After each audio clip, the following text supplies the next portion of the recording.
John Wayne Gacy confesses to dozens of murders. On December 22, 1978, John Wayne Gacy confesses to police to killing over 24 boys and young men and burying their bodies under his suburban Chicago home. In March 1980, Gacy was convicted of 33 sex-related murders, committed between 1972 and 1978, and given the death penalty.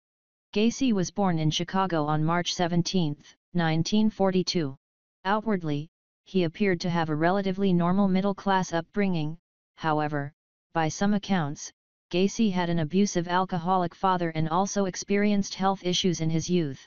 In 1964, Gacy married and moved with his wife to Iowa, where he managed his father-in-law's Kentucky Fried Chicken restaurants. The couple had 2 children.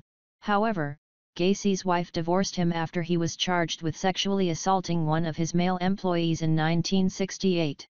He was sentenced to 10 years in prison, but was released due to good behavior after serving only a fraction of his sentence. Gacy moved back to Chicago, where he started a contracting company and remarried.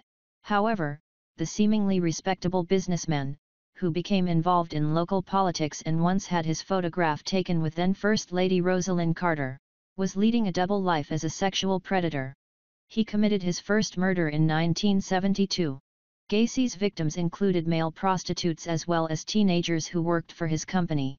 Typically, he lured his victims back to his home and tricked them into being handcuffed or having a rope tied around their necks. Afterward, he'd knock them out with chloroform and then rape, torture and murder them.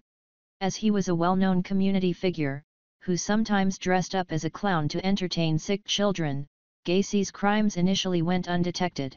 The serial killer came under suspicion in December 1978 when authorities investigating the disappearance of Robert Piest discovered that the teen was last seen with Gacy. After learning of Gacy's sex crime conviction in Iowa, police searched his Norwood Park home. They noticed a strong stench coming from a crawl space but at first thought it was from a damaged sewage pipe. Several items, including a store receipt, were later found at Gacy's home that linked him to Piest and other young men who'd been reported missing. After Gacy confessed, investigators recovered 29 corpses buried on his property, as well as 4 more that he'd dumped in nearby rivers when he ran out of room at home. After his conviction, Gacy spent 14 years on death row, during which time he made paintings of clowns and other figures that sold for thousands of dollars. On May 10, 1994, having exhausted all his appeals, the 52-year-old Gacy, who the media dubbed the Killer Clown, was put to death by lethal injection at the Stateville Penitentiary in Joliet, Illinois.